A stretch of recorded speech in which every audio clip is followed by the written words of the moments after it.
Tubuh adalah bagian penting sebab tubuh dipakai Tuhan sebagai tempat rohnya berdiam. Ketika firman Tuhan mengatakan tubuhmu adalah bait Roh Kudus, maka itu artinya tubuh kita adalah milik Allah. Tubuh kita menjadi milik Allah karena sudah dibeli oleh Kristus. Inilah prinsip hidup yang kita harus pegang dalam menjalani hidupmu sehari-hari. Status kita bukan lagi seperti dahulu yang bebas untuk berbuat dosa. Status kita sekarang adalah sudah dibeli oleh Kristus. Dirimu bukan milikmu sendiri lagi tetapi milik Kristus. Sebab kita bukan lagi sebagai orang yang tidak punya Tuhan, kita telah dimiliki oleh Kristus.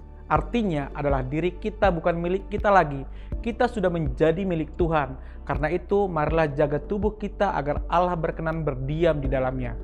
Hal ini jelas mengindikasikan bahwa kita tidak berhak lagi menggunakan bait Roh Kudus ini untuk kepentingan apapun selain untuk kepentingan Tuhan. Kepentingan Tuhan adalah Tuhan dapat menampilkan dirinya di dunia dengan menggunakan tubuh kita ini.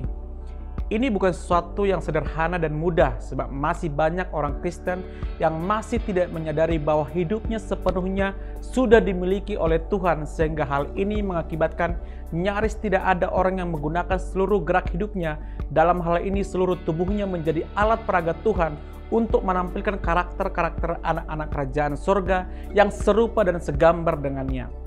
Menjadi bait Roh Kudus artinya tubuh menjadi tempat atau alat Tuhan di mana seseorang selalu memberi diri setiap saat dipimpin oleh Roh Kudus guna memperagakan kehidupan pribadi Yesus. Tetapi hal ini tidak bisa terjadi kalau orang tersebut tidak bisa diajak untuk menyerahkan dirinya sepenuhnya kepada kehendak Tuhan yang hendak memimpin dan membentuk hidupnya. Roh Kudus tidak memaksa seseorang untuk dipimpin olehnya.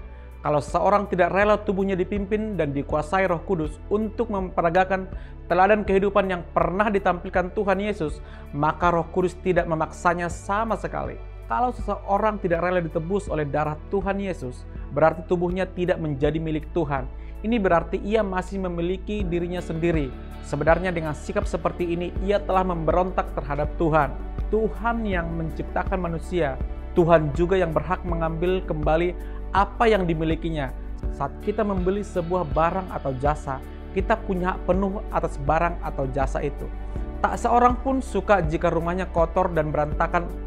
Itulah sebabnya kita berusaha menjaga kebersihan rumah setiap hari, mulai dari menyapu, mengepel, merapikan dan sebagainya, supaya rumah selalu dalam keadaan bersih, rapi dan terawat baik. Jika ada orang yang dengan sengaja mengotori rumah kita, tanpa segan kita pasti akan menegurnya. Tubuh kita milik Tuhan, muliakanlah Tuhan dengan tubuh kita. Segala sesuatu yang kita miliki dan kita pakai saat ini berasal dari Tuhan. Jadilah pengelola yang benar, dengan demikian segala sesuatu yang kita gunakan saat ini, termasuk tubuh kita, memuliakan Tuhan dan mendatangkan sukacita bagi orang-orang yang merasakan dampak pikiran, perbuatan dan ucapan kita. Atau, tidak tahukah kamu bahwa tubuhmu adalah bait Roh Kudus yang diam di dalam kamu, Roh Kudus yang kamu peroleh dari Allah, dan bahwa kamu bukan milik kamu sendiri. 1 Korintus 6 ayat 19. Tuhan Yesus memberkati.